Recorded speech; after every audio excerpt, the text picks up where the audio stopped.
Bom dia, eu sou Rogério Conde e a gente começa agora com o nosso Bom Dia Baixada. Hoje é quinta-feira, 29 de novembro e vamos juntos até às 9 horas da manhã. Hoje recebemos o prefeito de Praia Grande, Alberto Mourão. Mourão, seja bem-vindo, obrigado pela sua presença no nosso Bom Dia Baixada. Obrigado para você pela oportunidade de estar mais nesse seu programa. Estou à disposição para conversar com o pessoal da Baixada Santista. Vamos lá, Conte. Bom, primeiro eu quero começar com a gente conversando sobre... Eu gostaria que você fizesse um apanhado no final de ano. A gente até antes do início do programa batia um papo a esse respeito. No final do ano as coisas parecem que param um pouco. Mas eu queria que você falasse como foi esse 2018 na Praia Grande. Você sabe, eu até estava analisando com algumas pessoas. Ontem até estava no Tribunal de Justiça tratando do assunto da expansão do Fórum da Cidade. Nós falava sobre essa coisa estranha que tem na sociedade brasileira. Nós temos um calendário que encerra o exercício fiscal no período de festas natalinas, de passagem de ano, né? É engraçado. Então, e que nós temos uma cultura muito forte dessas festas e de carnaval. Então, nada acontece. Todo mundo fala depois do dia 15 de dezembro até o dia do carnaval. Só que nessa época é a época que a gente precisa fechar os exercícios fiscais, seja das empresas e do setor privado. Então, fica um hiato, parece que o Brasil para. Tudo, né? E, aliás, não só nisso, né, Mourão? A gente precisaria até a questão até das próprias eleições, a gente juntar... Por exemplo, nós não conseguimos receber autoridades estrangeiras, tudo para a posse do presidente, tudo porque é dia 1º. Quer dizer, eventualmente, quem queira vir prestigiar, passa para meio que o Réveillon no avião. Então, a gente tem todo o exercício fiscal, a mesma coisa. A gente precisava mudar esse calendário fizeram como reforma um todo, constitucional, né? uma emenda simples. A posse vai ser dia 5 de janeiro. Já podia ter passado isso. Como foi no passado, a posse era no 1º de fevereiro. E não.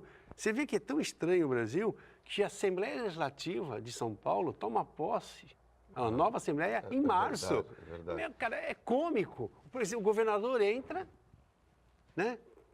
Com a Assembleia antiga e fica 2 meses esperando uma nova Assembleia. E composição política que precisa ser feita. E agora fechando o orçamento, tudo com vários parlamentares que não se reelegeram, e fica tudo... Nós recebemos aqui o professor Kenny, que foi eleito, e o próprio Paulo Correia, e nós estávamos conversando sobre isso. Essa dificuldade agora de você montar, deixar tudo pronto para o próximo, tendo em vista que alguns nem estarão para o ano que vem. Aí você começa meio que alguém começa a criar uma dificuldade, o outro quer tentar tirar alguma coisa aos 49 do segundo tempo.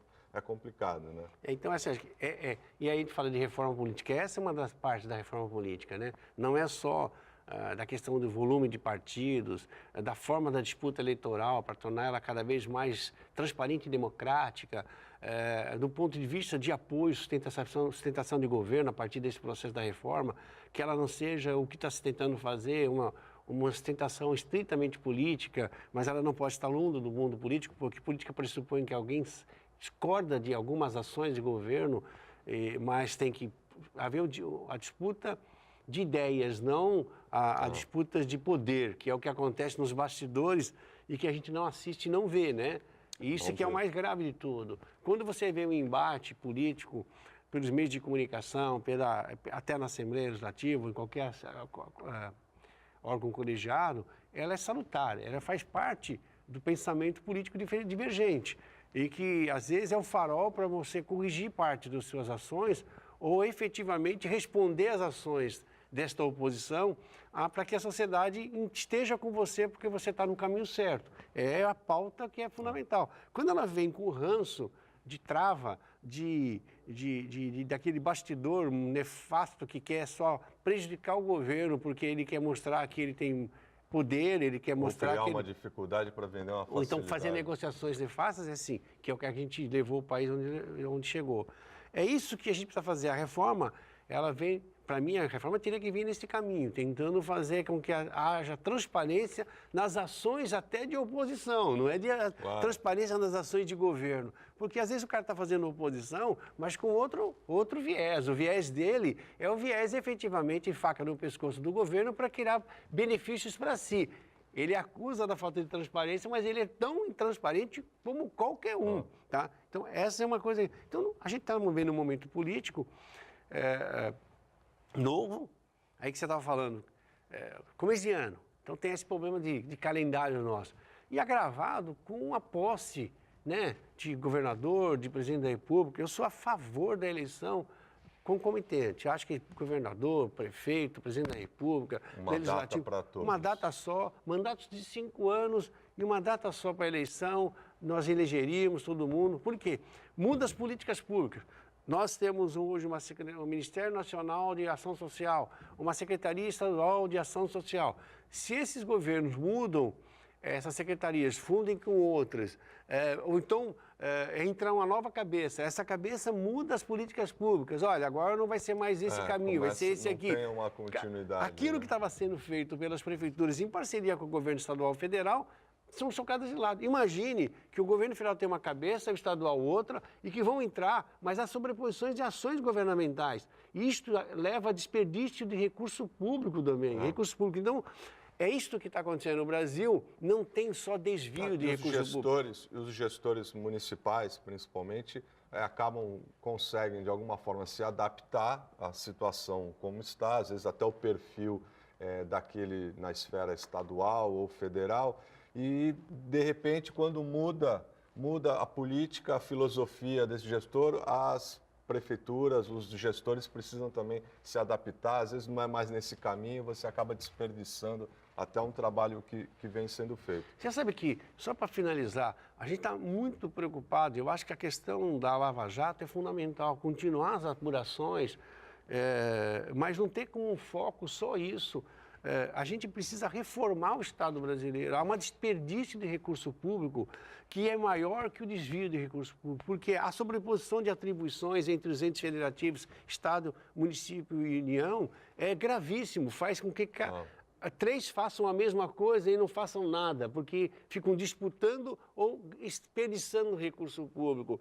A gente precisa rever não só a hierarquia do tamanho da máquina, enxugar a máquina, é enxugar procedimentos dentro da máquina que estão sendo repetitivos no tempo, sem necessidade mais. Então, a gente precisa fazer uma profunda reengenharia administrativa em todos os entes federativos, o que a gente fez em Praia Grande.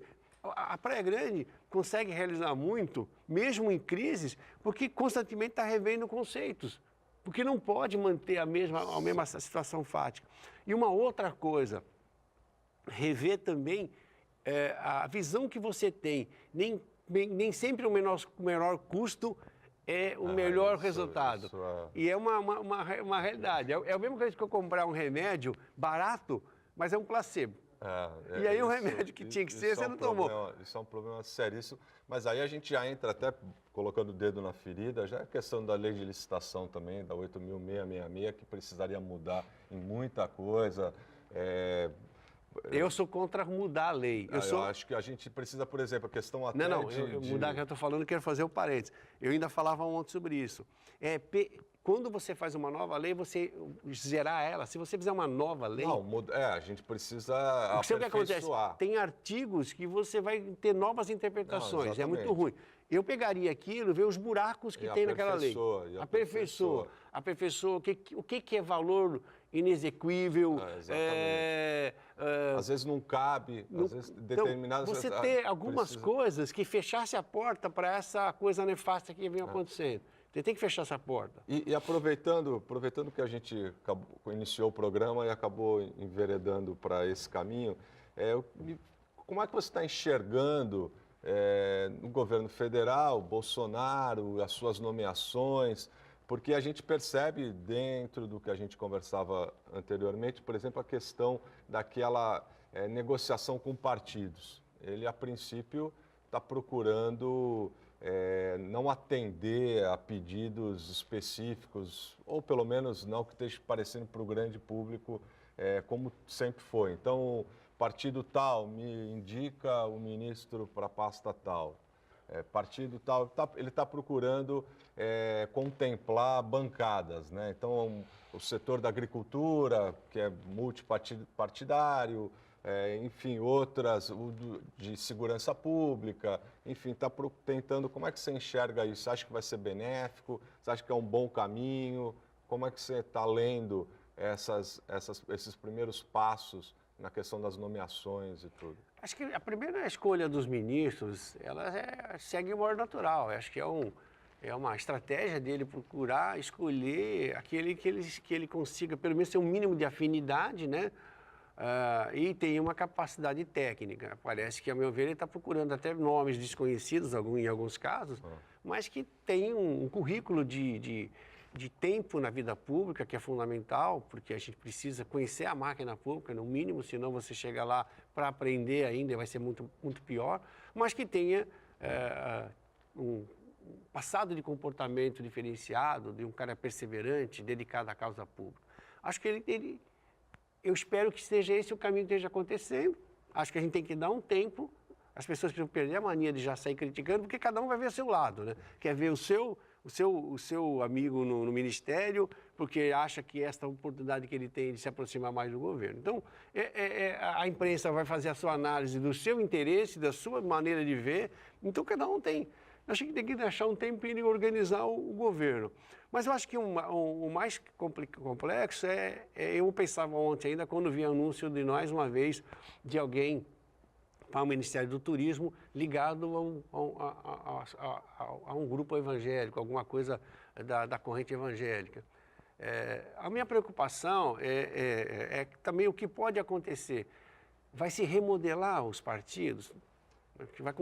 Se você tem 10 correntes dentro da Câmara que envolvem diversos segmentos da sociedade, que são essas bancadas, elas vão receber orientação partidária ou vão receber orientação da bancada? A bancada é informal, a bancada da bala... Como que você acha que deveria ser? Qual você acha que é a tendência? A tendência era buscar a sustentação de governo junto aos partidos, mas tendo o direito do seguinte: olha, eu quero colocar alguém do seu partido porque eu quero seu apoio para compor o governo. Qual é a sua... Mas hoje, será que os partidos têm essa credibilidade e esse domínio perante os seus... Porque a gente percebe que... Não tem. Mas será que também a bancada tem? Você entende que a bancada ruralista tem gente do PT, tem gente do PSB, tem gente de tal partido, quanto é partido. Exatamente. Na hora da votação, não tem um líder que segure essa bancada. Tem um assunto que segura essa bancada, mas não tem... mas o assunto é previdência. Mas com isso eu não tenho compromisso. O meu compromisso é com o agronegócio. O que eu vejo não o problema as lideranças partidárias, os partidos estão numa péssima situação no Brasil. Por isso tem que fazer a reforma política de novo. Voltamos ao mesmo assunto. Tem que fazer a reforma para que haja democracia dentro do partido, que a escolha dos líderes do partido, que a escolha do presidente do partido, de toda a hierarquia partidária, desde o município até o governo federal, seja democrática e transparente. De forma que você eleja líderes que representem o pensamento do partido. Porque partido que quer? Esse seria o cenário ideal, mas a gente percebe que a gente hoje não é dessa forma. Nós temos um exemplo emblemático e muito próximo a nós, que foi essa campanha agora, essa última campanha para governador. O que é partido? O partido não é parte da sociedade que trabalha de forma diferente? Pensa de forma diferente? Pressupõe que parte da sociedade se comunga mais com um pensamento, ou seja, pragmático, ou seja, ideológico, e então está ligado a um partido, entendeu? E ele, então, aqueles lideranças representam o sentimento desse segmento da sociedade. Ele representa parte da sociedade que pensa diferente em relação às ações de governo e os temas importantes. Quando você não tem partido que fez isso no Brasil, eles viraram uma miscelânea sem lideranças importantes, né? O que pensa Roberto Jefferson? A gente perguntou até hoje, né? O que pensa, não vou citar outros nomes aqui, mas então, o que eu vejo? Nós acabamos não tendo uma hierarquia de liderança e aí não dá para sentar com o presidente da República para discutir o quê? Olha, é um novo governo, vamos discutir, o meu partido tem um viés muito forte ambiental. Né? Mas a gente, infelizmente, isso se perdeu. Por isso que eu estou salientando É que eu estou tentando esclarecer para a sociedade que, quando eu falei de que não, teria que vir para o partido, mas antes, só com esse viés. Por quê? Sentaria com esse partido e falar assim, a minha proposta de governo, olha, nós estamos falando teoricamente, eu estaria sentando com você e falando assim, olha, o meu governo vai direcionar as ações ambientais neste caminho, assim, assim, assim, assim, assim. Você concorda? Não, eu não concordo com isso, tá bom. Então essa parte nós vamos deixar porque eu preciso de sustentação de governo seu. Você concorda com isso? Concordo. Então você pode compor o governo comigo? E eu componho o governo com você. A partir de agora, a sua bancada do seu partido tem que dar sustentação para o meu governo, porque eu estou antenado e sincronizado com o seu pensamento também. Aí eu construo uma sustentação de governo baseada em ações, em objetivos. É o que acontece no mundo mais civilizado. Eu concordo com você. Mas é que o cenário que nós temos hoje não é esse. Ele está tentando consertar de outra forma. Exato. Ele acha que ele falou assim, não deu certo não assim. Deu certo. Não dá para fazer assim, porque não existe aquilo que eu falei no começo aqui. Não existe lideranças que representem efetivamente os seus liderados e o pensamento da sociedade. Os nossos líderes, né, os nossos líderes partidários, né, pseudo-líderes partidários, ou foram presos muitos, ou estão sendo investigados, né, aquelas lideranças, os grandes partidos. Por isso que eu queria voltar o exemplo. Agora, o mundo digital também fez um estrago. O exemplo que nós tivemos aqui, a questão do PSDB. Quantos prefeitos da Baixada apoiaram, mesmo sendo do PSDB, apoiaram o Márcio França? Não foi o seu caso, você apoiou o João Dória. Mas, por exemplo, só teve um. Agora o nosso prefeito aqui, por exemplo, está sendo, né, um processo de expulsão partidário e tudo isso, porque não houve uma ideologia, não houve essa direção de, olha, o partido vai apoiar esse aqui ou aquele. Então, isso se perdeu muito. Hoje, para o grande público, né, para o eleitor, ele olha, ele não se identifica com a sigla partidária. Aí é que está. Por isso que perdeu essa força e por isso que eu acho que o Bolsonaro está indo... porque ele precisa também, não dá para ele esperar a gente reconstruir isso. Não é o melhor modelo de governo. Ele pode ser uma transição. Ele não pode ser... Eu acho que é uma transição. Se for isso, vai dar em nada lá na frente, é muito pior para o país. Ou reorganiza o sistema político partidário do país, ou nós vamos ver eterna crise política e eterna crise econômica, que a crise política anteceda a crise econômica. A falta de garantias institucionais num país leva as pessoas a não acreditarem que podem investir naquele país, os externos e os locais. Nós vamos fazem passar investimento. uma fase de transição agora. Haja vista, por exemplo, no corte, quantos partidos que não conseguiram o mínimo, né, de elegendo candidatos e tudo, que vão sumir, vão perder o direito à divisão dos recursos e tudo. A tendência é mas eu acho que tem... Não, mas não demora muito tempo. O Brasil precisava acelerar esse processo de fusão partidária, acelerar o processo... Não existem 18 correntes de pensamento no mundo. A gente precisava que isso aqui ficasse entre 7, 5, 6, 7 partidos. Não, você tem a corrente de extrema-direita, sempre vai existir, uma extrema-esquerda, pensamentos mais conservadores, né, nos costumes e mais liberais no costume, estão naqueles extremos. Tem o meio, e esse meio, se você falar assim, olha, tem um pensamento um pouco mais a este lado não conservador, eu estou aqui. Então você tem o centro-esquerda e centro-direita. E dois ou três, no máximo, temáticos. Vai um ligado ao meio ambiente, a questão trabalhista. E só. Senão a gente fica né, só da corrente trabalhista tem o PDT, tem o PTB, tem o PTdoB. No fim, na verdade, o que você está montando empresas que recebem recurso do cofre do cidadão para ficar fazendo política. Fundo partidário para colocar os seus parentes dentro da direção partidária. Infelizmente. Bom, a gente vai precisar fazer um break, o papo estava muito bom, fique aí que a gente volta já. O Bom Dia Baixada está de volta e hoje recebemos o prefeito de Praia Grande, Alberto Mourão. Você pode participar e fazer sua pergunta para o nosso convidado através do WhatsApp 13 98877 9496 ou pela nossa fanpage no Facebook. Mourão, no começo da semana, houve uma audiência pública para debater a construção de um shopping na Vila Mirim. Vai haver remodelação do sistema viário, você entende que o caminho é esse mesmo, que a gente procure fazer, dar condições para que os empresários invistam mais. Eu acho que esse é um caminho que em outras regiões, em outros lugares, a gente sabe que deu certo.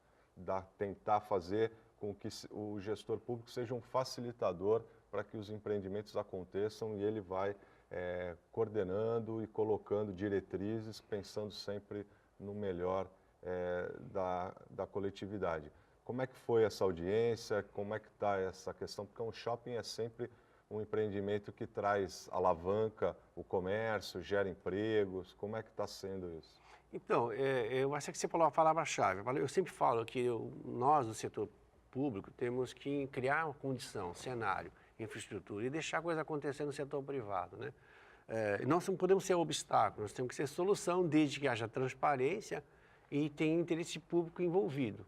No caso da reformulação do sistema viário nessas 3 quadras, há um interesse público envolvido porque geração de 3 mil empregos, aumento da arrecadação de ISS e outros impostos lá na frente, porque você aumenta a economia, você aumenta a sua participação nos impostos federais e estaduais, é fundamental, porque isso vai se traduzir em melhor capacidade de realização da prefeitura, porque ela vai conseguir melhorar cada vez mais os serviços, porque vai ter mais receita, e vai gerar a oportunidade de emprego para mais de 3 mil pessoas. Então, esse interesse público se justifica plenamente. Então, havendo transparência, a audiência pública foi uma medida que eu achei de tentar falar, quem é contra, se manifeste agora, porque senão ficaria aquela coisa de 4 paredes de gabinete. E até ideias que possam surgir. Isso. Olha, aproveitando que vai ser feita uma intervenção, vamos procurar fazer um pouco mais aqui, mais ali. Foi 100% de aprovação.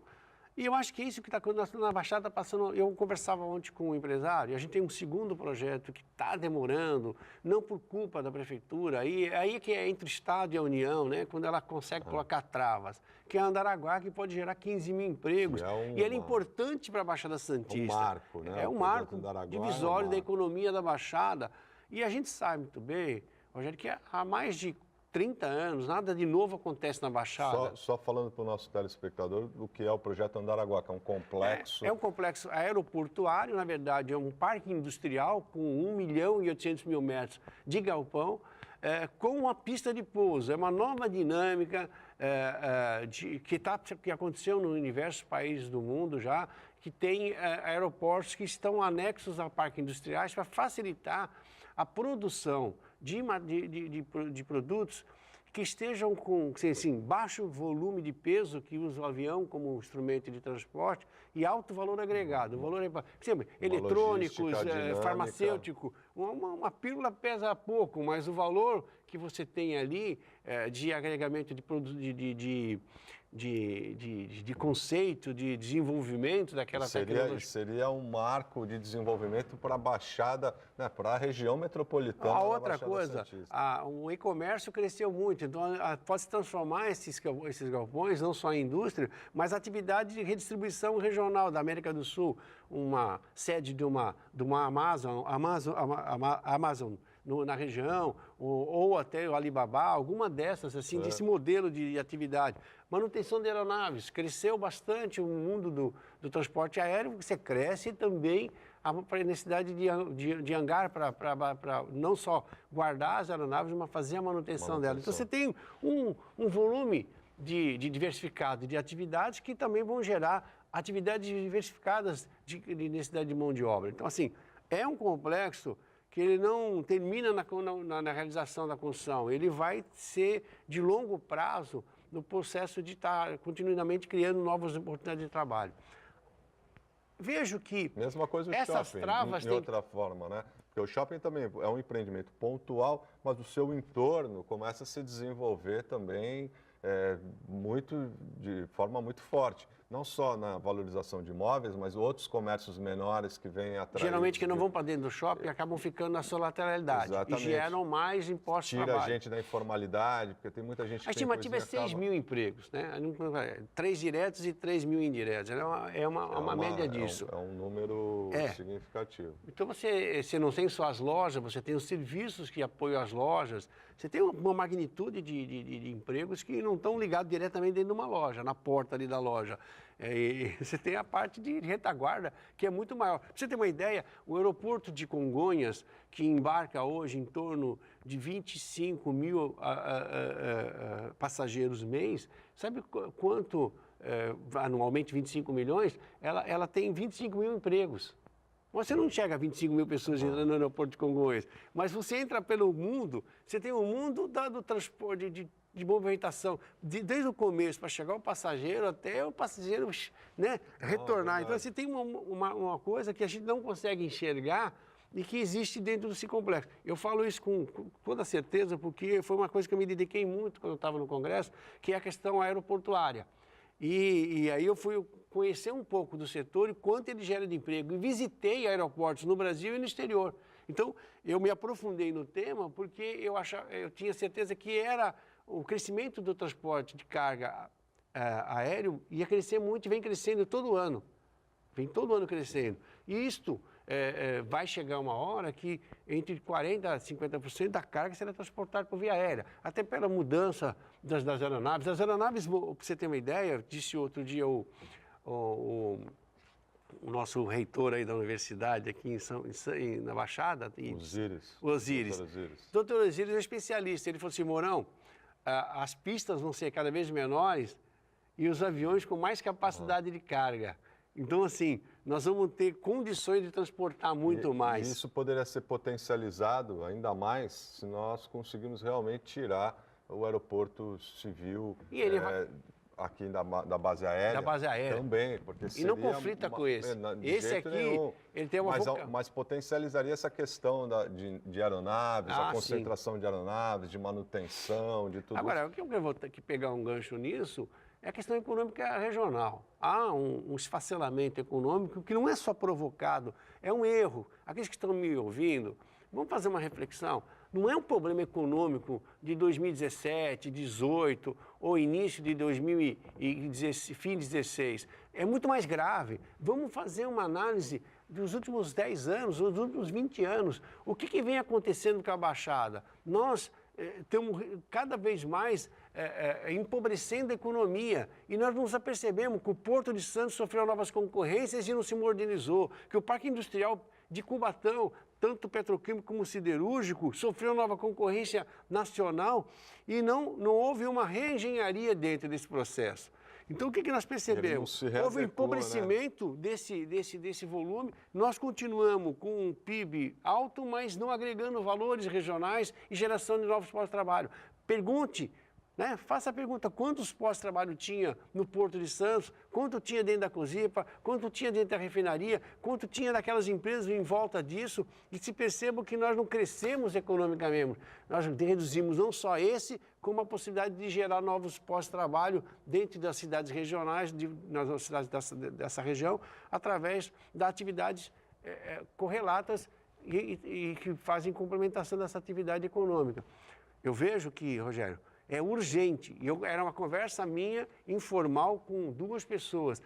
Nós temos que, urgente, a partir de janeiro, voltar a discutir com seriedade, com menos política e mais ação técnica, que eu tentei fazer quando estava na direção da AGEM e fui boicotado, porque quando eu fiz aquela ação para discutir saúde, perceberam que, não, temos que colocar uma trava nele.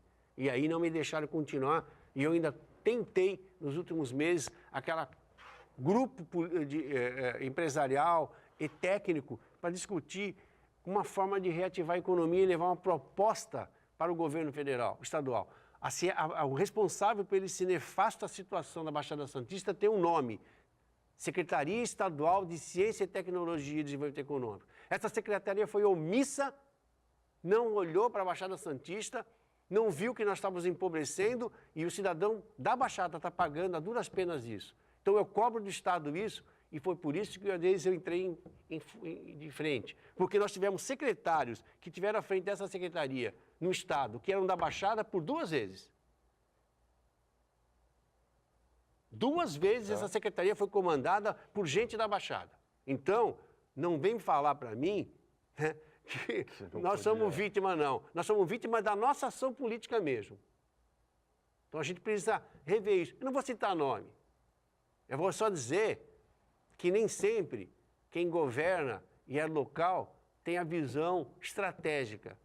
Às vezes ele tem uma visão política muito baixa, muito pequena, e que não constrói nada. E que hoje a gente... Só que nós estamos pagando a conta disso hoje. Nós estamos pagando a conta. Porque realmente a gente percebe que não houve uma adaptação à economia, aos novos tempos. O polo petroquímico de Cubatão, o polo industrial todo, foi isso. A gente o Brasil cresceu. Ter muito, você tem portos novos no norte do país. E tocando nesse ponto do porto. O porto hoje ainda é o maior expoente comercial nosso, é o ícone comercial da nossa região.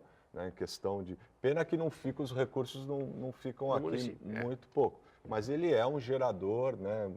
Ele seria um gerador, se ele estruturar. Se nós conseguíssemos, inclusive, regionalizar ele de alguma forma. Você quer saber a verdade? Tem um modelo para isso? Eu sou crítico há anos, só que é o seguinte, olha, o Mourão, prefeito de Praia Grande, está falando de porto. O que ele tem que se meter no porto? Não, só que é o seguinte, o porto, antes de tudo, eu sou cidadão, mas tenho uma visão que é o seguinte, o porto... Ele é infraestrutura, ele é entrada e saída de um país, ele é a porta de entrada e saída. E ele pode provocar e induzir atividades complementares retroportuárias que podem se instalar em São Vicente, em Praia Grande, em outras regiões, em outras cidades. O porto tem que ser ágil, né? Estar antenado e conversando. Não adianta nós provocarmos seminários anualmente, visitarmos portos no mundo todo, ver como é que funciona a autoridade portuária de lá, que interage e conversa com o setor regional e com as prefeituras regionalmente, e a gente chega aqui, você tem um condomínio de pessoas, um presidente e diretores indicados por parlamentares, nem da Baixada da Nação e nem do Estado de São Paulo são. E aí, acaba o que acaba.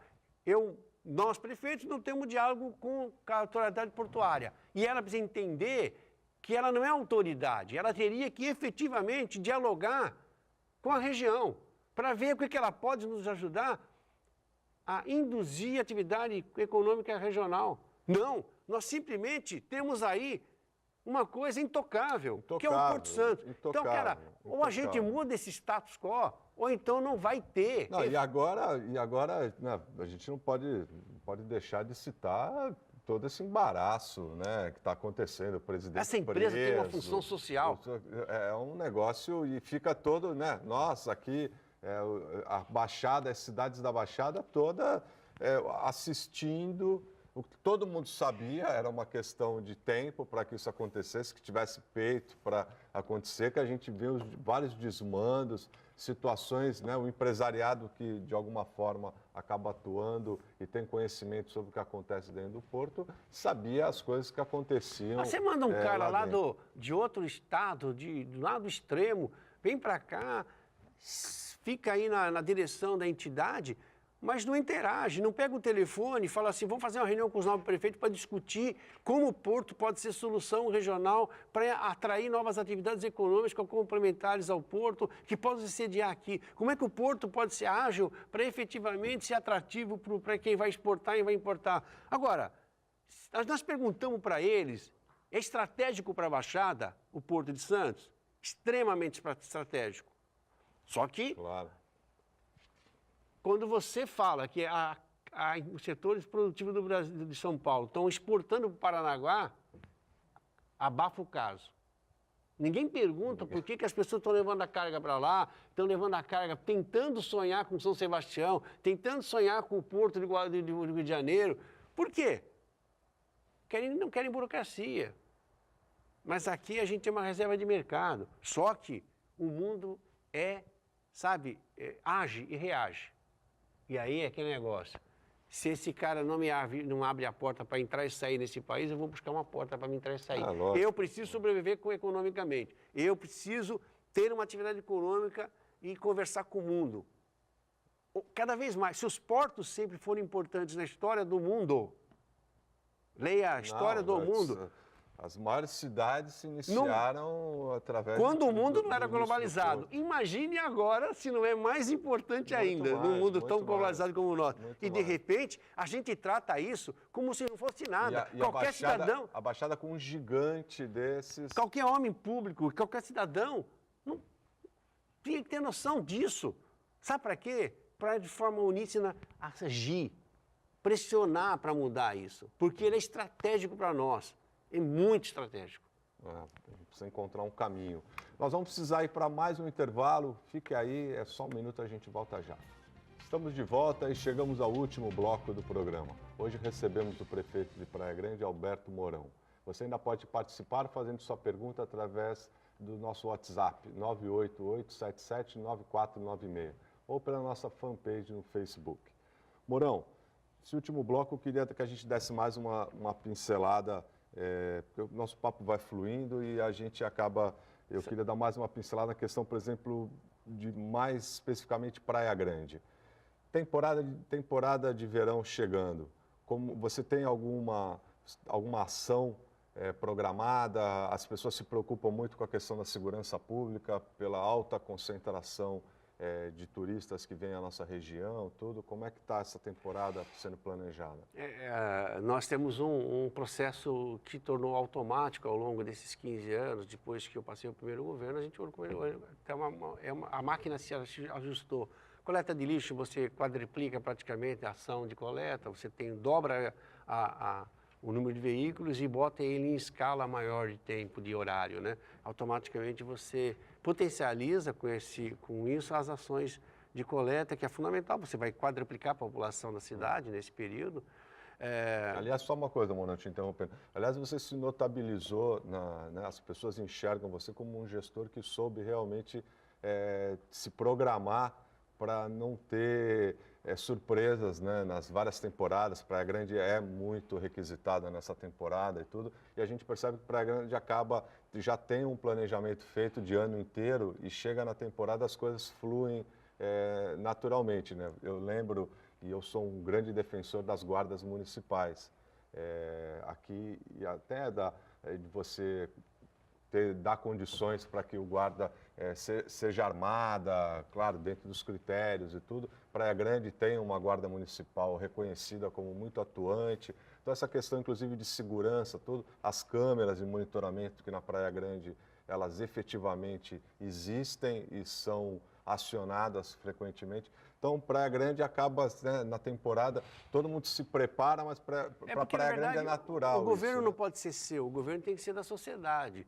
É o que nós chamamos de políticas públicas. Você, quando estabelece políticas públicas e ela fica aculturada dentro da máquina estável, né, da burocracia que nós falamos, que é o segundo, terceiro e quarto escalão, aqueles escalões inferiores que são estáveis, ele sabe que troca prefeito, ele tem que agir como Estado, como governo. Então, ele já sabe automaticamente cada um o que vai fazer e preparar. Tem como reforçar, ações maiores, ampliar. Isso é o tom que o governo que está chegando ou está ali no momento que tem que fazer. Então, assim, mas uma grande parte, ela segue numa automática hoje, né? Não tinha esse condão, mas agora ela existe. Lógico que você tem a reunião preparatória, quando chega em agosto, a gente começa a analisar o que a Polícia Militar vai fazer, o que ela está fazendo, ela vai trazer reforço, quantos homens vai fazer? Nós precisamos de 340 homens esse ano. Tá bom, então temos que arranjar alojamento para eles, alimentação. Não, a gente precisa de mais 100, então tem que aumentar o orçamento para você suportar esses 100 homens a mais que virão. Então, assim, a gente sabe que vai fazer uma ação e que ela vai se repetir no mínimo igual ao ano passado. Mas se tem que analisar, o que a gente analisa? O tempo. Se a economia, no caso, propiciou mais descida para as pessoas para a Baixada, é óbvio que você tem que aumentar as suas ações de governo para não ser pego de surpresa. Então, no caso do verão, na questão da segurança, é um esforço concentrado entre a Guarda Municipal, a Polícia Militar e a Polícia Civil na busca de manter sob controle a segurança pública e tem se mantido, porque se você for ver os indicadores de dezembro, janeiro e fevereiro, eles parecem quase iguais aos dos outros meses, porque você tem mais reforço, você mantém a incidência num patamar tolerável. Na questão de eventos de turismo, nós somos uma cidade turística, temos que ter alguma oportunidade, né? Aí, às vezes a pessoa fala, não, só tem evento no verão, cara. Essa é a nossa matriz econômica, né? Se eu não tiver nada para quem nos procura para visitar e gerar emprego, porque grande parte do emprego, direto e indireto, é provocado por essas pessoas. E são milhares de empregos. Em Praia Grande, só no setor da construção civil, direto e indiretamente, nós estamos falando em quase 50 mil. Sabe por quê? Para cada prédio, é 4 funcionários novos. Você tem, na cidade hoje, nós temos em torno de 7 mil prédios. Imagine quantos empregos há. Entendeu? São 7 mil prédios, cada um tem no mínimo um funcionário. Ou na limpeza ou na segurança. No mínimo, mas tem muito mais. Né? Então, assim, você tem uma geração de emprego que são suportados por esse turista, que tem um apartamento de veraneio. Então, Rogério, as ações de verão têm que ser feitas para poder esse cara se sentir cada vez mais atraído a descer, e não só na temporada, fora da temporada, como ele faz. Então, começa agora, né? Dia 15, nós começamos o Natal. O Natal por que é importante? Porque mudaram o perfil. As pessoas estão descendo já. A cidade já está com bastante gente. E desde essa semana, engraçado, fim de semana já estava lotado e agora fica direto, porque as aulas já terminaram. As pessoas falam o seguinte, a mulher e o filho vêm para cá e ele fica trabalhando. Né? Então, aquele Natal que ele ia passar em São Paulo, com a árvore de Natal nova, ele vai ter que ser aqui. Então, você tem não só a festa natalina como uma comemoração, mas também a oportunidade de falar que tem algo turístico nesse setor. Então, nós preparamos o início do Natal, aí tem a passagem de ano, de Natal para o Ano Novo, tem eventos programados, porque muita gente agora passou a se direcionar para a Baixada neste período da Semana Natal para o Ano Novo, com mais intensidade, muita intensidade. Aumentou 10, 15 vezes mais, automaticamente requeriu que você investisse mais. E aí tem o calendário de janeiro. E o calendário de março, que o carnaval esse ano cai em março. Você faz o interregno nesse processo de fevereiro para voltar. Então nós vamos ter que deixar mobilizado parte da atividade, porque nós vamos ter o mês de fevereiro só de fim de semana, e automaticamente tinha que pensar o que fazer durante esse período. Então, a gente tem uma programação estabelecida, né? E nesse ano diferenciada, porque nós não temos os quiosques esse ano. Infelizmente, a licitação demorou por causa de impugnação, o contrato está sendo assinado essa semana, o que vai acontecer? As obras começam em fevereiro, nós não vamos deixar começar nada e já em dezembro, dentro da praia ali. Causando transtorno. Nós vamos dar ordem de serviço para início das obras a partir de 1º de fevereiro. Nós esperamos que no ano que vem, a gente tenha 70% dos quiosques já construídos e automaticamente todos os banheiros construídos na orla marítima. Para suprir a necessidade, esse ano nós já começamos a colocar banheiros químicos e para poder suprir a necessidade de banheiro na orla marítima. Mas as obras de repaginação da praia, que é a complementação dela, já começaram de Maracanã até Solemar, termina no segundo semestre de 2020 e durante o ano de 19, parte de 20, a complementação de toda essa ação dos quiosques e dos equipamentos urbanos que vão ser feitos na orla marítima. Então, assim, nós vamos ter um verão diferente de 19 para 20, totalmente diferente. Eu tive lá e Praia Grande realmente é sempre uma surpresa agradável toda vez que a gente passa por lá. E fora que a construção civil, cada vez mais é um interesse do empresariado por fazer, da vontade mesmo de cada vez estar mais próximo da Praia Grande. Mourão, infelizmente nosso tempo está acabando, foi um prazer receber você aqui. Hoje você teve que me aguentar, Nathalie, nossa jornalista, hoje teve uma folga, mas amanhã ela já está de volta. Todos aqueles que nos acompanham, muito obrigado, Mourão. Obrigado a você. Obrigado pela sua participação. O Bom Dia Baixada fica por aqui. Amanhã voltamos com a nossa programação normal e fique agora com a grade da Santa Cecília TV. Até logo.